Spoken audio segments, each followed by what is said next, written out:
Okay, good afternoon, everybody. Welcome to ABC 7's Town Hall Series, Our Chicago Voices of the Community. I'm ABC 7's Judy Sue. Been with the station actually celebrating 20 years this year. Hard to believe, but I'm so thrilled to be hosting this week's Town Hall with our fantastic panel, which I will introduce in just a minute. We are, of course, entering Asian Pacific American Heritage Month. It is a period officially designated by the US Congress and the President as a time for not just our community, but the entire country to reflect on, to recognize and celebrate the enormous contributions of the AAPI community. For me, I am just honored and grateful that we at the station get to share some of these really, really important stories with our audience, not just in the month of May, but just especially in the month of May. We have several community leaders here today to share their perspectives and the efforts to address this, what's happening also with this trend across the country right now with the increase in anti-Asian incidents. Sadly, this year we have to include that as our conversation during this Asian Pacific American Heritage Month. While so many are celebrating, right, the diversity of our community, some seem to be more focused on hate and racism. So we're going to address that trend. We're going to talk about what we can do as a community and actionable items, and talk about also the history, because I've heard from so many of you, our general public, and also a panelist, that in order to have that conversation, we need to know the true history of AAPIs in this country, how many of our families, came to this country and why, and how they survived attempts and also policies at the time to exclude them from becoming citizens of this country after they have helped build America as we know it today. So from there, we're going to talk about education.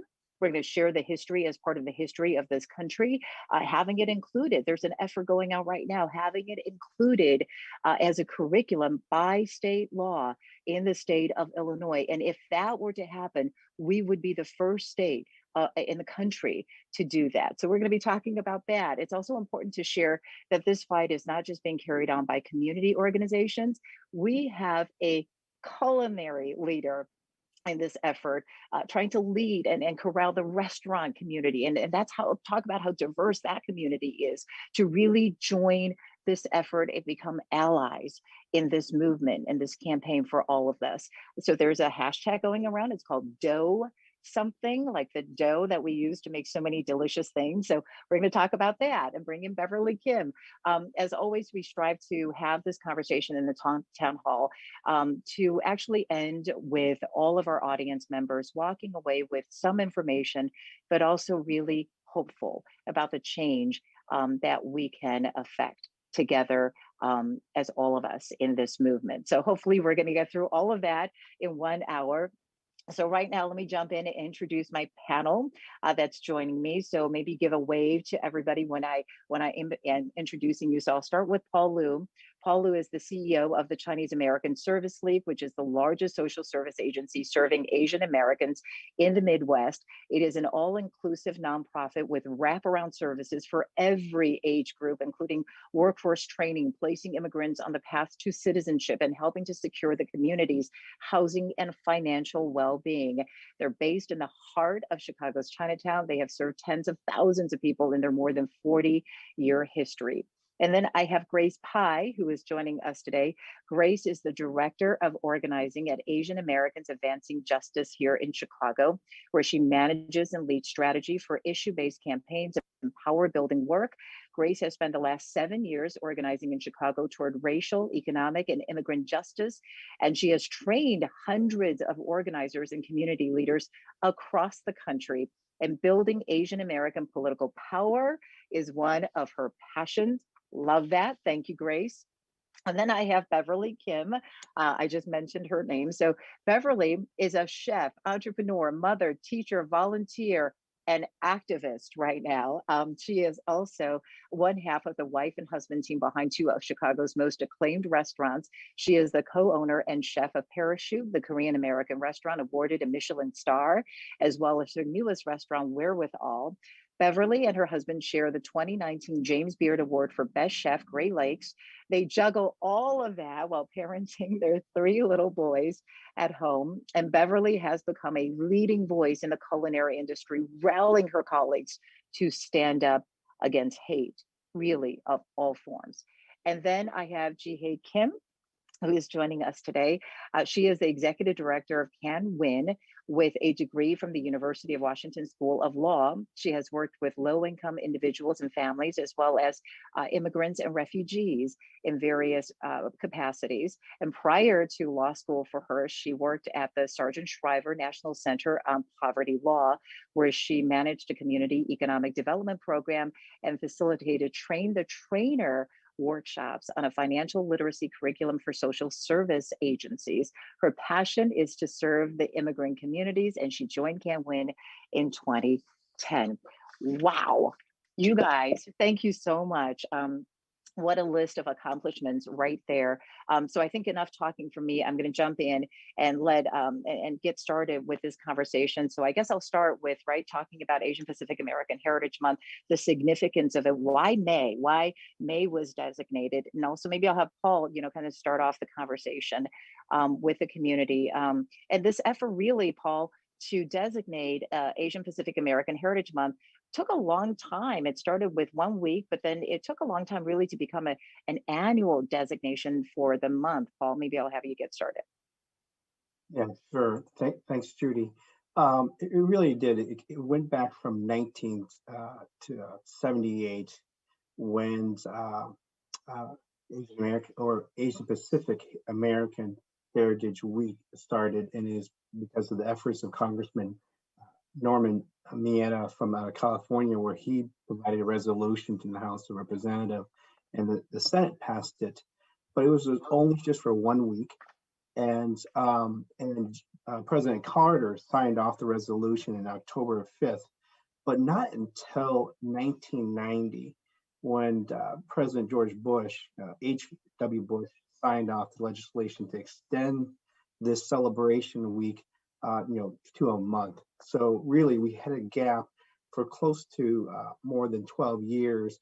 I'm sorry, my apologies, to 12 years that our voices, should be more amplified just for 1 week. We are a community within this country that provides so much for this country, and what we do for this country is magnificent. And what we can do for everyone else, as an example, as professionals for this country, is a great example of U.S. as being a great U.S. citizen. And Grace, I'm going to have you jump in and talk a little bit about that, and maybe share with us why May was chosen and the significance of choosing May as the month designated to celebrate Asian Pacific American Heritage Month. Yeah, thanks, Judy, and thanks, Paul. It's great to be a part of this panel with you all. So May is significant because May is the month when the Transcontinental Railroad was completed in 1869. And, the contributions of the Chinese immigrant railroad workers to that project was not recognized at the time that the railroad was completed, right? It was only many, many years later that historians and that people were able to thank the Chinese immigrant workers for their contributions. So many workers, died in backbreaking work, right? Contributed so much to making that historic piece of infrastructure. And so it's really critical that we remember those histories, we remember those contributions of workers. And May was also, apparently, in doing some research on this, when the first Japanese immigrants came to the U.S. also in the 1800s. And so as we look back to the long, long history, right, of Asian immigrants and Asian Americans in the U.S., we're talking about centuries, right? It's not just recent immigrants who have come, in recent decades, but really we have an incredibly just deep and long history as a community here in the United States. And Jihye, I'll have you jump in from your work with Can Win. Tell us what you think are some of the most important messages you would like, the entire audience who's watching right now to take away from Asian Pacific American Heritage Month, especially this year. Yeah, sure. First, thank you so much for inviting me and with amazing panelists here. And for this Asian American Heritage Month, I really wish, there are so many messages we would love to deliver, but really our community is so diverse and amazing. AAPI And specificity also matters in that we're all different culture, backgrounds, beliefs, and value systems, and our stories matter, and we belong here. As much as there's so much effort or cultural, I think, stigma and otherization of AAPI individuals, as if we never belong in the United States, we are here and we belong here. We are US citizens, immigrants, and residents who actually contribute to this, this country and our economy and our school systems and everything. So, and highlighting the experiences of anti-Asian violence, where it's impacting so many of our community members and making them incredibly fearful and anxious, and that should really stop. Everyone should pay attention. Absolutely. And Beverly, I'm gonna kind of tag along with that thought right there. When Jihei is talking about everybody should pay attention, you really are using your network and your platform with the culinary industry to make people pay attention to what's going on. So I know there's so much we can talk about, but first of all, let's talk about this Dough Something movement. How did that get started for you? Actually, a group of us in Chicago restaurateurs were actually planning to do something for May back maybe a few months ago. But when the Georgia massacre happened, I think we were just so traumatized by that experience. And actually, from down the street, Cam, who's a neighbor, business neighbor from Honey Butter Fried Chicken, he texted me and he's like, I've been noticing, all your posts and I feel really horrible. Is there something we can do? I have an idea. And so we got together and he's just said, I've been seeing everywhere people are just so sick of this, enough is enough. And like we should do something about this. And so it got me to thinking maybe we could do something. And Cam is Caucasian American, but he used to work for Bill Kim. So he is familiar with the Asian American community. And so it was really encouraging to me that an ally should bring up a great idea. And then so I had connections to Asian American Advancing Justice. And so voila, we came up with a campaign. We really wanted to make this so easy for any restaurant to join in because restaurants are also having a hard time during the pandemic. And dough is just something that is so loosely interpreted. It could be pizza dough, it could be donuts, it could be cookies, it could be a cocktail even. I mean, people don't even have to do something dough related, but anything that they can offer to raise awareness, raise funds. And I couldn't be more proud of our community in Chicago, but nationwide, not just Asian Americans standing up against hate, but all of our allies from every community standing up and saying, this is not right. And, we, as a restaurant community, we stand for all the beautiful things we bring with our food and our cuisines, and people celebrate our cuisines. We've created, a diversity and, just a wealth of richness to American culture. And food is just something that is so easy to heal people.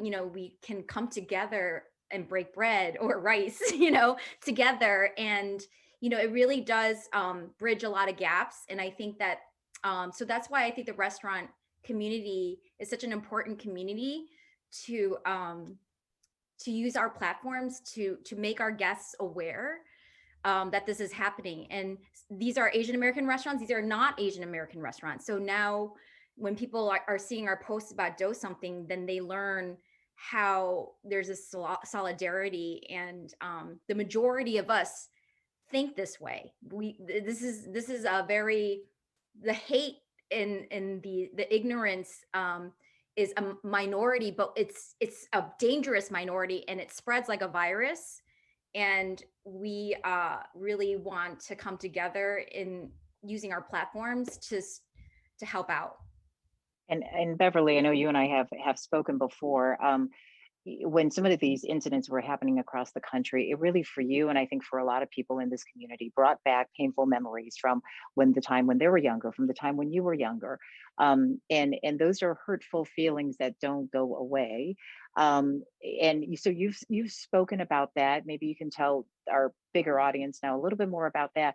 But it must have made you feel so great when you started this Do Something movement to know that there are so many allies out there who are wanting to take action with the community.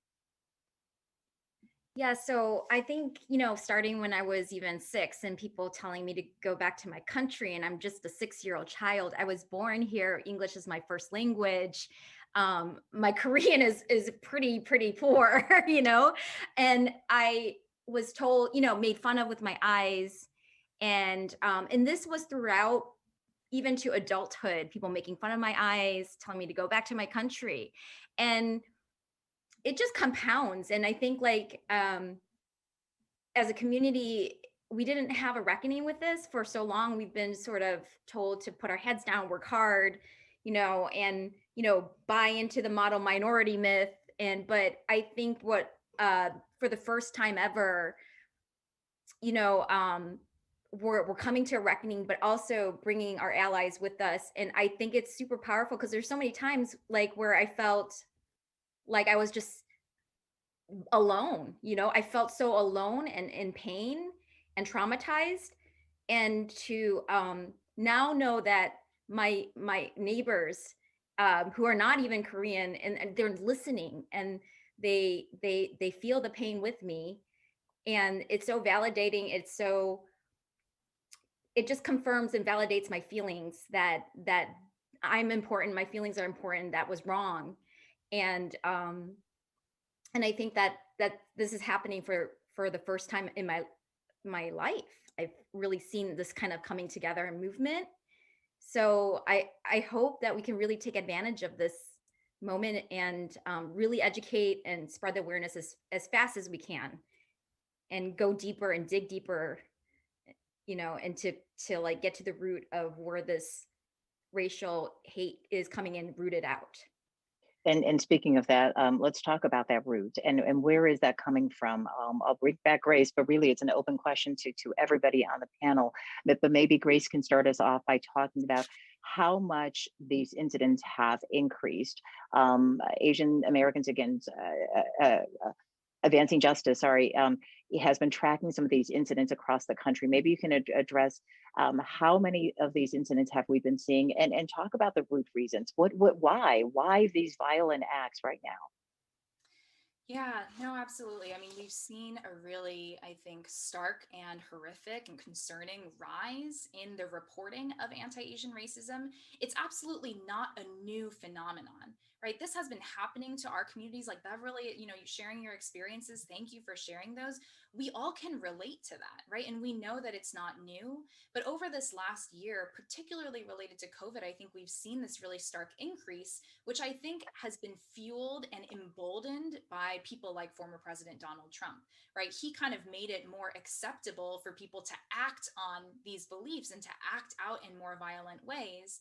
And combined with COVID-19 and the scapegoating of Asian Americans, I think we've seen this, really stark increase. And so, just in terms of the numbers, I mean, Advancing Justice, our national affiliation, has been tracking hate incidents and hate crimes for much longer than the last year. But we've seen also more recent efforts like Stop AAPI Hate, which has recorded 6,600 reports alone just in the last year, from March 2020 to March 2021. And, it's just really sad, right? How much we've seen this increase, how much we're seeing more reports of physical violence, right? Or violent attacks, things like the Atlanta shooting, which, something like that hasn't happened to our community in some time. And so I think it's important for us to use this moment, as Beverly said, to really galvanize more action, right? To look at those root causes, to address the deeper roots of anti-Asian sentiment, to educate people about how this isn't new, right? How we need to continue to fight against this even after, this COVID-19 crisis is over, and to make sure that we're also lifting up the different parts of the Asian American and Pacific Islander community that have been more impacted by this type of hate, right? For our Muslim community, for our South Asian community, this is not new at all, right? The type of violent attacks, I mean, we think about Indianapolis, right? That's not the first time that the Sikh community has been targeted in a mass shooting in that way. And so I think this is also an opportunity for us as a community to come together, to really learn from each other's experiences, to think about the different ways that this anti-Asian hate shows up and impacts us, impacts us all, but also impacts us a little bit differently. Yeah, and Paul and Jihei, do you want to jump in with your thoughts on this? I would like to share and just echo what Beverly and Grace shared, but also it's really important for our community to work in parallel with our allies in the Black and brown communities, the leaders who really are champions of our community. They know and understand what we're experiencing, and for us as a community to work with them and learn with them, and so that we can educate, as Grace said, educate our own community and educate of others. What I see is really about inequity and a lack of opportunities, for our communities and others. That creates a lot of challenges. So these issues of social injustice, that's targeting our community. And for us to be better partners, we really need to step up, not just to do this alone, but to really work with our allies in the Black and Latinx community. And so I encourage all API communities and organizations to really take a hard look within ourselves, but also to look at our allies to say, yes, it is okay for us to need support. Yes, we want to work with other leaders. And yes, we can do this together. So it's very important. And not just for May, not just for Asian American Heritage Month, because we're celebrating it, but every single day. Because why? Our community deserves it. Absolutely. So this is very important. And Jihei? I would like to add also another layer of perspective, which is racialized misogyny and looking at this anti-Asian violence through the gender lens, where the study that Grace had mentioned, Stop AAPI data collection, over 68% were reported by actual female survey participants. And when we tally out the data, the intersection between gender and race exposes so many of our community members who are women or marginalized sex or gender, sexual orientation, to them to more violence. And we see that in our day-to-day work at Canwin. We operate 24-hour hotline for domestic violence and sexual assault survivors, and they face racialized misogyny and violence in so many different spheres, including schools, including workplaces, sexual harassment, especially if you're vulnerable, like immigrants, undocumented, low-wage workers who have no protection. And on top of that, if you are, religious minority, that all those intersections exposes people to even further violence. So we need to be, we always say we need to be survivor-centered when we're thinking about solutions to these issues. And we're dealing with racism and sexism, misogyny, all of that had been with us for centuries and centuries. And we need to come up with survivor-centered and community-based solutions rather than reactive solutions like increase more police presence without really thinking how that's going to help our community members. And Jihei, do you think we're going to jump into the education component of this too, right? For the general public and also the community itself. Obviously, when it comes to, looking at it through the lens of gender bias, education is a big component of that, making sure that people know what's going on. Yes, exactly. And to identify what they are, like how does discrimination, what does that look like in our daily lives, and really listening to the survivors to identify what those are.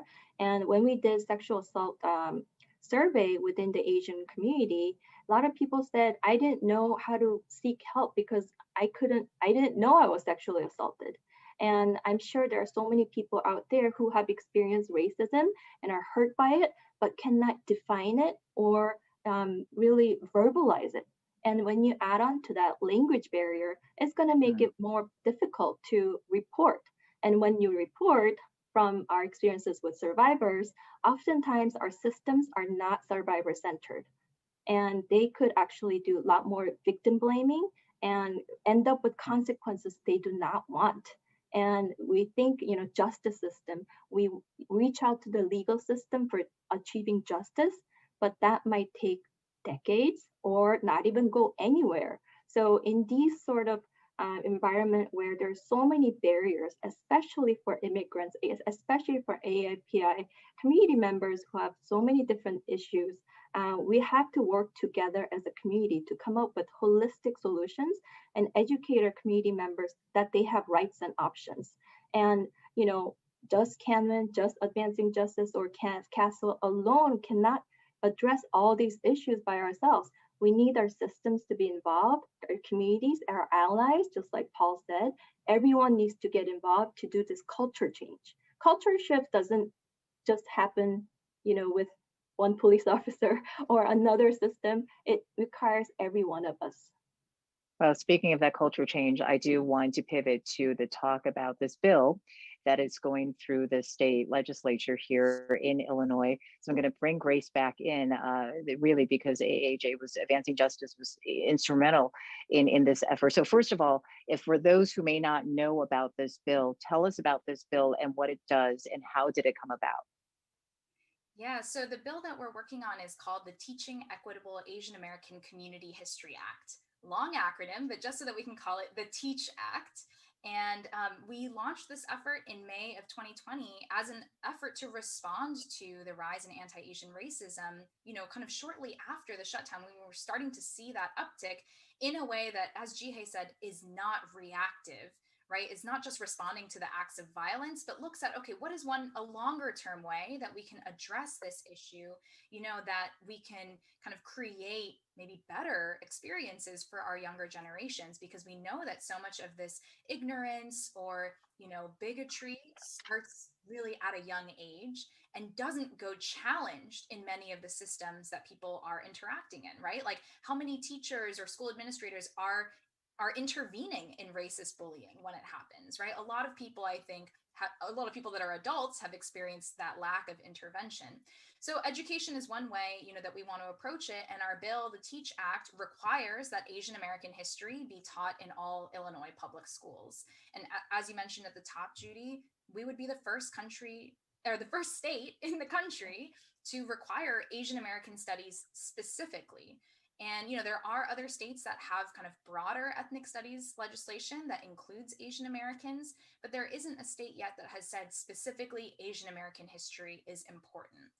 And so for us, like, this is a way to teach people about the many contributions that Asian Americans have had, to also share the really difficult history, right? The violations of Asian American civil rights, so that we don't repeat the same mistakes.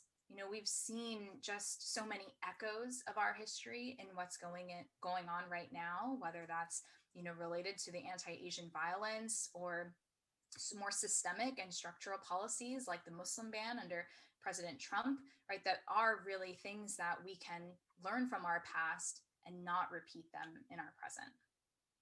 And where does that bill stand right now? So very excitingly, the TEACH Act just passed our Senate committees, the Senate Education Committee, this past Tuesday, and it passed the House last month.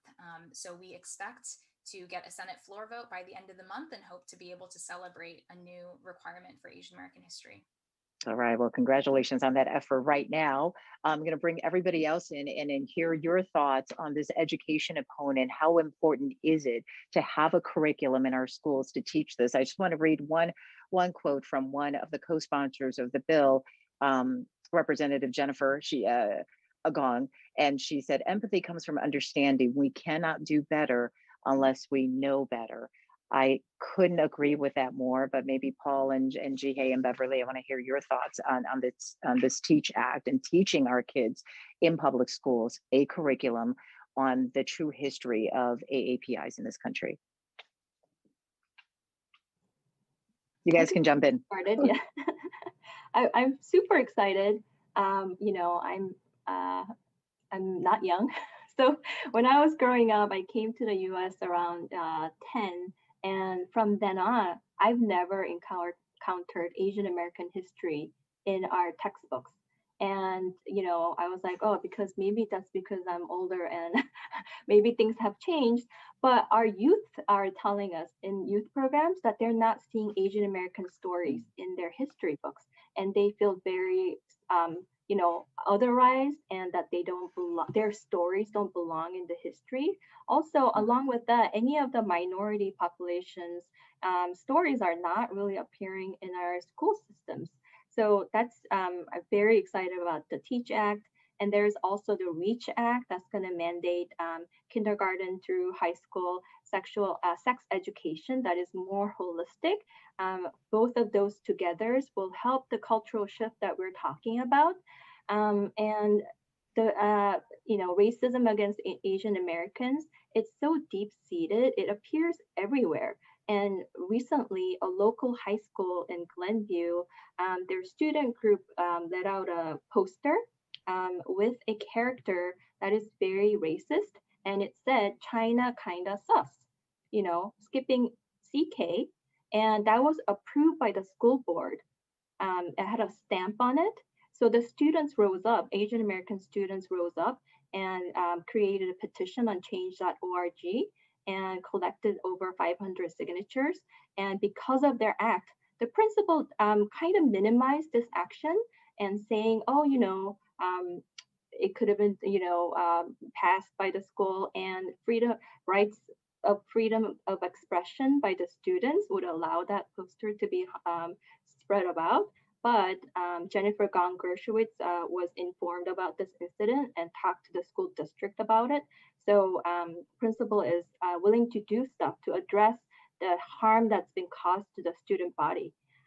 So it's going on everywhere, and anti-Asian violence often gets minimized, as we've seen in Georgia shooting, where somebody's bad day had caused murders of 8 people. And yeah, so I'm very excited about Teach Act. I did hear about that incident at the school, and I am so, thankful that the student body and the family spoke up and are really making the school address this issue, and address it with the community. So hopefully we'll get an update on that. And Paul, your thoughts on the Teach Act? I know Castle, of course, works with so many youth, from the very young to the teenagers. Give us, maybe some of their thoughts and your thoughts on that. Well, going back to what Grace mentioned, passing the Senate passing through the Education Committee, we're excited. We're thrilled to know this is coming down the line, and I am just elated to know that there will be a vote, hopefully in May, that we will make history, that there will be Asian American history be taught in our school district. The Asian American community is the fastest growing minority community in the country. And it is so, it is a diverse, beautiful community. And that's where, why our community is so beautiful is we have so much diversity in our community. And it is so important that with this act, this bill will happen, that it will be able to educate not only our children, but also to educate other non-Asian American children about our beauty, about our community, and who we are, so that something like that, the incident in Glencoe, will never happen again. And it's also very important from a personal standpoint of mine. I have 2 children, 2 young children, that they'll see their culture, their history in the books, that they will be recognized, that they have a voice, and that their friends will be educated, so that they can be amazing allies to our community. So it's just not just about education, right? It's a rippling effect through the state of Illinois that can truly generate and change generations to come. So this is a big deal. And I'm so thankful for, Advancing Justice leadership and everyone else who's put so much effort into this bill.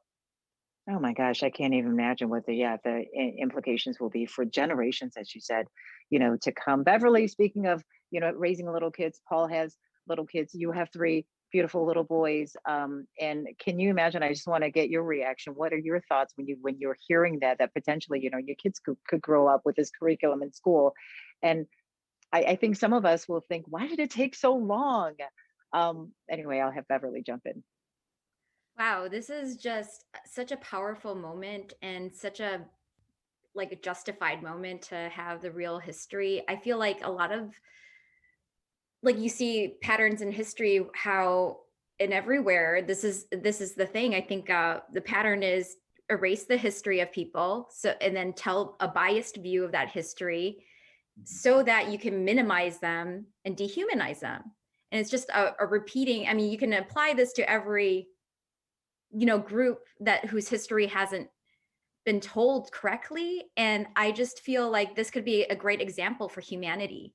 So I am really excited that like Illinois is getting so close to passing this. I know I've personally like we all know that children aren't born to hate like that. They see differences, right? But it's how we teach them, and it it starts at a young age. The fact that a 6-year-old told me Chinese, Japanese, dirty knees. Look at these. How do you come up with that unless you heard that from somewhere? And it's repeated. And so I think it's almost like and it helps me be more empathetic to others and not hate and return that with hate. Well, it's acknowledging that there's ignorance and lack of awareness. And if people just had the right information from a early age, we can resolve a lot of these hate issues. And I think this is just a beautiful moment for my children. And I think about all of the anxiousness I feel when I was a kid, just my insecurities and my confidence just really dampened. And I couldn't tell anyone my Korean name, like at my school. I felt like so nervous for them to find out my middle name was Bo Yun because I thought they were going to make fun. I was so scared that they were going to make fun of me, and they could have or would have, or maybe not. But I just had such an insecurity about my Asian background instead of feeling celebrated, and that lived throughout a good portion even to my adulthood.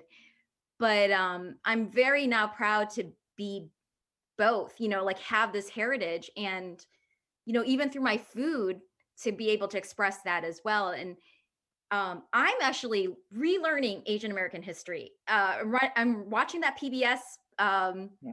5-part series, and I'm on part 2, and I can't stop watching, and I can't stop like I just feel so like my heart is breaking to see what has happened in the past and how it's repeating today. So I encourage everyone in this town hall to go watch that series. And then also I'm just so excited about our education systems to acknowledge us as a community and our true history. I think this is a start in reforming just education and injustice everywhere. And you're right, that is a terrific series. Okay, so I'm watching the clock as well. I want to make sure we talk about the bystander training. So many people in this conversation have asked, well, what can people do? What can I do? What can our community do or allies do? I know we started talking about Do Something. It's raising funds and awareness for the bystander training program with Advancing Justice. I'm going to bring Grace back in and tell us a little bit more about that. So what exactly is that? Yeah, so these bystander intervention trainings are meant to create or to offer people a really concrete set of things that they can do if they witness anti-Asian racism or harassment, right? In this Stop API Hate, report that recently came out tracking this last year's worth of incidents, 37% of the incidents happened in public parks or streets. Another 32% happened in businesses, right? Places where there are often many other bystanders, right? People who could witness what happened, people who have an opportunity to take action. And of course, we saw in that really, sad and just hurtful incident in New York, right, where the Filipino woman outside of the building that she was staying in was physically attacked, right, and assaulted, and the people inside the building did nothing. Right. And I think one in a fundraiser, actually, from a family member of that woman who was attacked, said actually there was a bystander who intervened, somebody across the street who was outside of the view. And when you see the attacker move and leave the woman alone, it's because there's a bystander across the street who's making a big scene, drawing attention to themselves, right? So that bystanders can have a huge impact. But many of us, myself included, before I went through this training, I didn't know what to do. I felt like I would just freeze if I saw something happening, especially if it was happening to someone who shared an identity as me, right? And Jihei spoke to the racialized misogyny. We see a lot of Asian American women being targeted. And so what our bystander training offers is 5 key steps. You can distract, you can delegate, which is getting help from somebody else, maybe another bystander. You can document what's happening, right? We saw the critical importance of documentation in what happened to George Floyd and his horrific murder. You can delay, which is checking in with the person after the incident is over, or you can directly intervene. You know, and I think most people, they only think of the option of directly intervening, and not all of us feel comfortable doing that. But it's important to know that there are lots of other options, things that you can do to make a really significant impact on someone who is experiencing a really traumatic thing. So is this an actual training program that people can sign up for? How does that work? Yes, yes. So Advancing Justice, actually, we've expanded the training nationally. So we've been doing local trainings in Chicago since about October. And we've trained, I think, more than 1,000 people, maybe more than 2,000 people at this point. We've seen a huge outpouring of support. But you can go to our website, advancingjustice-chicago.org, to see a listing of our public trainings. We have many trainings. We're consistently adding more because there has been such high demand. And recently, our partners across the country in LA and DC and other places have also started to add more, to offer more trainings, because so many people just want to know what they can do. You know, it's an hour-long webinar, really easy to tune in from wherever you are. So we really encourage people to check it out. It must be so eye-opening for people to kind of listen to that program and realize the different steps that they can take, and it must be empowering too. Yeah, you know, that's the response that we've gotten from people, just that, like, oh, I never would have thought of that. That never would have occurred to Mm. me, you know, to drop my drink and make a distraction in that moment, you know, or to start singing and, you know, make kind of draw attention to yourself. Like, there are lots of things that are accessible, that meet people where they're at. You know, we all have different strengths, and what the person next to you might feel comfortable doing might be different from what you feel comfortable doing. And so, you know, there's this opportunity to really be those community members, those neighbors who are standing up for each other and really, you know, doing something, saying something when you see harassment or racism happening to your neighbors. And Jihei, is the bystander training something that Can Win is looking at too, with the work that you do with the community? Yes. First of all, I took that training by Hollerbach and Advancing Justice, and it's super helpful.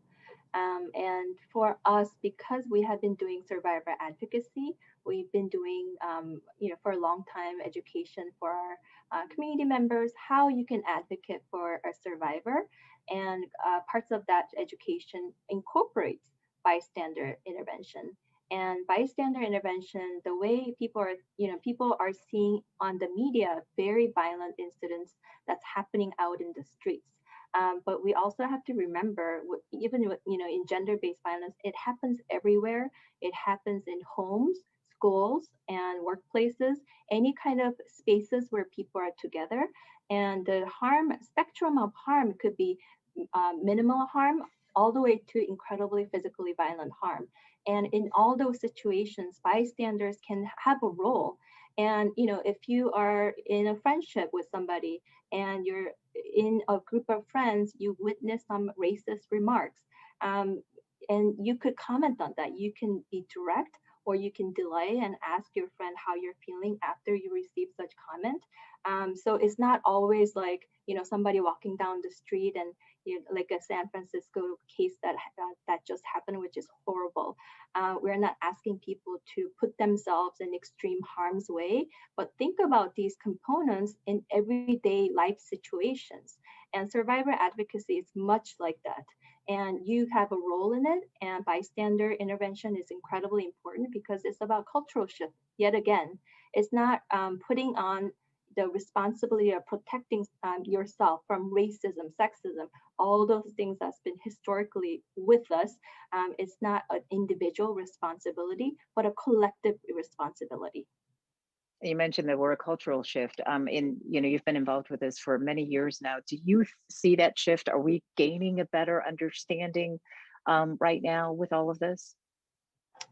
Um, right now, it's very difficult to answer, especially about racism, because we have seen it's so deeply rooted in our country and our American history, and all of it, especially with the pandemic, it's all popping out. People are expressing it. They're angry. They're not stopping themselves from expressing their hate. So it's been with us, and I definitely agree with Grace with the hateful rhetorics from our leaders have really instigated some massive expressions of this hate. It's being emboldened. What we saw on January 6th in the Capitol, how some people are emboldened to, act out misogyny and racism and white supremacy. All of that is really just showing the reality of where we are. And at times we need to have a wake-up call that we can't hide this or minimize it or act like it doesn't exist, because it does exist. And all these violence is culmination of everyday experiences that we have. Just as Beverly had expressed, we all have these experiences. And when we are talking with our community members, especially female community members, they've so much racialized misogyny, just walking down the street, facing sexual harassment that are using racial slurs. It's such an everyday experience that we have to do something about it. Yeah, and Paul, speaking of the community, Castle, of course, deeply rooted in the community in the heart of Chinatown. Can you just give us a sense of how the community is feeling right now today in response to all of this? Well, at first it was because of the increase in hate and hate crimes and hate rhetorics. Our community was scared, like many communities around the country. We all know that words matter. And as Grace has mentioned in the previous administration, words matter that can be translated into violent acts. And our community was scared, fearful. But as time has moved on, and as we continue to educate our community members, it's more about now. It's past anger, it's past fear and anger. It's about taking action. And I think that's really empowering, right? Is that our community, and not just the Chinatown community, but communities all over the country, the API communities, taking action and acting is so important now. Not simply because of the movement or of this movement or this time and space now, but it's so deserving because for so long, all of us on this panel, throughout our adult life, our childhood life, we experienced so much through hate and anger and racism. We have an opportunity now to act, and as leaders, it's our responsibility to do something like this. And so to provide a voice to our community, to educate them, to empower them, to inspire them, so that they can empower, inspire others in the community to do the same. So I commend, Advancing Justice in Hollaback for really stepping up to provide the bystander training across the country. At Castle, our youth are also receiving the training. When we surveyed our youth, and they experienced bullying, harassment, hate, and I don't want that cycle to continue. I experienced that when I was young. So we have the tools and we have the mechanism in place. So we need to educate and empower our young people too, and so that it would stop. So, I'm encouraged as we move forward with this, because I don't think this movement is going to stop anytime soon. It does feel like that at this moment, and we really have to harness this moment as we're talking about. So, but I want to hear a little bit more about the youth at Castle, because that is the future, right? The future generation, and and they have to continue this voice, this elevating the conversation. What are they saying about what they want to do and what they want to see done? Well, and I would add also not just Castle, but in Chinatown we have Poi Talk and we Project Vision as a collaboration and effort that we were educating our youth in our community. But so many of them, they just simply want to have a voice, and to be educated and knowledgeable how to approach these challenges. Unfortunately, sometimes in their own household, as Beverly mentioned, sometimes it's really, they're being told, put your head down, be a good citizen and not to respond, not to act. But if we do that, we don't really break the cycle, right? So our youth has told us that, taking action and for us to stand beside them to do so will empower them and inspire them. So again, I'm so thrilled at Council, but also for the youth at Council, but so many youth around the country who are taking this moment to educate themselves, to arm themselves with knowledge and information, to empower and inspire other youth to support this movement. It is all about action. And I do want to, we have, about 10 minutes left for this town hall, and what a wonderful conversation. But I do want to, kind of close with some additional thoughts about action, about what people can do, how can they become an ally. And I think I'm going to start with my chef, Beverly. It's an easy topic for people to join that movement, the Do Something movement. How can people find out more about that? Because by participating in that, whether maybe we have another restaurant owner who is watching or a business owner who is watching and they want to be an ally, how do they find out more information about Do Something? How do they support it? And how can individuals support that and take some action? Hopefully you could share that website, but there's a website like it's Do Something, and if you just Google Do Something Asian Americans Advancing Justice, you'll see a particular website, and on that website, it's all the participating restaurants who are doing something. We started it in April in response to the Georgia massacres, and at the large response, we had extended it to May. So please click on if you're listening in Chicago. There's so many restaurants in Chicago and places doing cocktails, and it just so I encourage you to buy from them because those proceeds will go to AAAJ and for the bystander training, and for all the advocacy work that they're doing, and for the sustainability of it. But also I encourage you to support Asian American restaurant owners. They're having a hard time through this pandemic.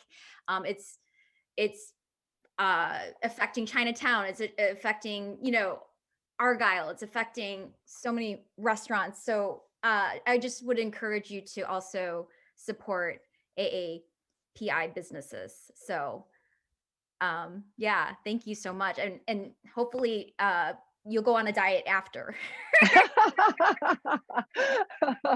Okay. Yes, but that is a very important point. I mean, so many restaurants are suffering, and so many of our Asian-owned restaurants are suffering through this impact. Not only did they sort of take the hit from the very beginning, and now that impact has lasted a little bit longer. And some of them don't have the capacity to have outdoor dining. I know you didn't have the capacity to do outdoor dining. So that economic impact really has lasted for so long. So yes, well said. Please patronize these restaurants. Jihei, in terms of action, what can people do to become allies, things that they can do maybe every day? You talked about, right, the bystander training, just even knowing how to spot the signs. But I'll let you talk about the actionable items that people can do. Sure. I mean, in our work with gender-based violence, because it is so prevalent, and yet it feels so, the problem feels so big, we always start with, the simple notion that every social change, it can take an individual and a group together, we can make change. And there's hope in that I could be more reflective of where I am and how my relationships are healthy with people or unhealthy, and being really reflective of all those things. And do I have anti-blackness issues within myself or other racism? So it always involves self-reflection and trying to understand yourself and where you are. And that involves also learning about history, learning about these isms. And you don't have to be an expert on it. And there are so many different resources and very fun resources available to learn about that. So begin from there. And for survivor advocacy, we always say empathy. Empathy is incredibly important. Empathetic listening is incredibly important. Validating somebody when they're sharing their story instead of trying to throw solutions at them.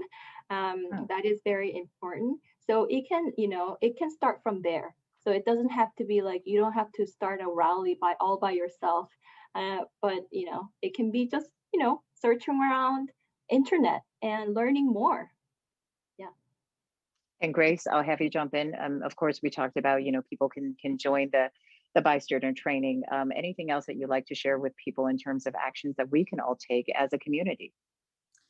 Yeah, I would love to encourage anyone who's listening to help us pass the Teach Act. We've just got 3 short weeks to get this done before the legislative session is over, and we want you to contact your senator. Tell them why it's important to you, whether you're Asian American or not, for young people in our communities to learn about Asian American history. So you can do that. You can look up your senator's information online, or you can go to our website, advancingjustice-chicago.org/teach. It's teach with 2 A's, TEAACH, our helpful acronym.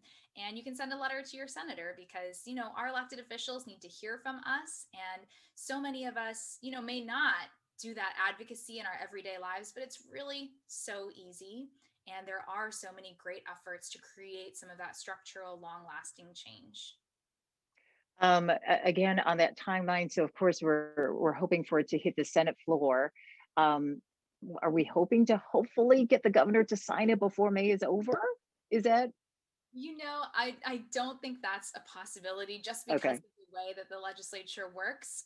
Typically, the governor's office gets hundreds of bills at a time to sign. So they have 90 days. So it'll happen sometime over the summer. But believe me, if the governor signs it, we will be celebrating. We'll have a huge opportunity to to show how Illinois is a leader on this, and to hopefully share our lessons with other states. We've already gotten emails just from random individuals who find out that we're leading this effort. I've gotten an email from someone in Kansas, someone in Massachusetts, a person in California, another person in Texas, because they all want to know, how can I bring this to my state and to my community? And so we hope that this will galvanize a nationwide effort. Yeah, hopefully we'll continue to keep an eye on this. I know we've been reporting on it, and Grace is going to be joining us for a special coming up in a couple of weeks. So, hopefully we'll have an update by then for everybody as well. Okay, one more time to go around, and I'll start with Paul. Now we're going to leave people with some hope and hopefully and some inspiration for our general public as they're watching as we conclude this town hall. I mean, there's such important and big and sometimes devastating issues that we're talking about right now, but your hope for the future as we're going into May, Asian Pacific American Heritage Month, and beyond that, beyond 2020 and 2021 right now. Paul. I have great hope. There is a movement that we're moving forward. We're making, creating actions that are providing more results. For example, the Teach Act, but also that we're galvanized as a community. I truly believe that right now, in this moment in time, that the Asian American community is working better together, having more of a collective voice on that we matter, right? We do matter, and that as we're moving forward, that we can empower the younger professionals, the younger generation, that they too have a voice, that they too matter, that they can make collective changes, and not just because of the Teach Act, but anywhere in the future that they feel there is a need to speak up for social injustice, for an inequity, to fight poverty, to support others. And it's just not for the API community, but we have a great responsibility as leaders here in this panel, and so many of us, that as role models, they can also be great champions and great stewards of other communities, for the Black and Latinx community, for many other minority communities who need support.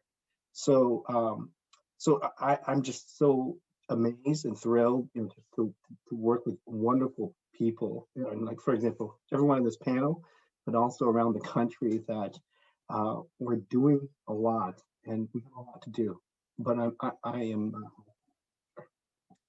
And Jihei, some final thoughts of hope for May and beyond. Yeah, I really share that. Even though it's been incredibly difficult times, from the support and love that we get from our allies and just random people contacting CanWin and asking like, how can we help? That's really, giving us hope that people care and people want to know more about what they can do to bring about change. So, we're not all out there by ourselves, like, really worried sick, but that we do have a community of people who care. Okay. And Beverly, some final thoughts of hope for May and beyond. Yeah, just all of you, thank you so much for your leadership. It takes a lot of strength to do this on top of also like digesting what's happening out there. And but I think this is a movement that I've never seen before. I've never seen so many people of different backgrounds, black, brown, white, all coming together in unison to say, we need to stop this. We want to do better. We want to change these systems, these systemic problems. And so that we can improve America, and truly we're so proud of being American, and we want this to be a better society and shine in the world, show the world what humanity is and what love is. And so I am very hopeful, and it starts with everyday heroes. Every day, just, you don't have to be like top chef, whatever. You just need to take that one step, like even taking a step today to be self-reflective is a step in the right direction. And I really, really just thank you for all your hard work as well, Judy, telling these stories and uplifting our voices. So I'm happy to do it. I'm happy to do it. And Grace, one final thought from you. I'm looking, thinking about hope for May and beyond. Yeah, I am inspired and hopeful because of our history, because of Asian American history, right? The examples of people standing in solidarity, of organizing when encountering adversity, the Filipino farm workers who came together and shaped the United States labor movement, right? People like Grace Lee Boggs and Yuriko Chiyama who have really demonstrated that solidarity with other communities of color. So I'm inspired by that. I hope people learn more of that history because I think it paints such a beautiful picture of the potential that our community can have. Well, I'm going to close with that. I went 2 minutes, but beyond my 1 hour limit, but I wanted to share all of your words and all of your inspiration. Thank you all for doing everything that you're doing and sharing the information. We will continue to tell these stories. We will continue to raise our voices, and we hope that we have this conversation and this town hall has inspired everybody who has watched the last hour that your voice does matter, and collectively we all can make a difference. So thank you all. And yes, this town hall is called Our Chicago, and we all have a part in it. So hopefully everybody recognizes that. Thank you all. I'm Judy Sue with ABC7. I will going to see you on TV in about an hour. Bye.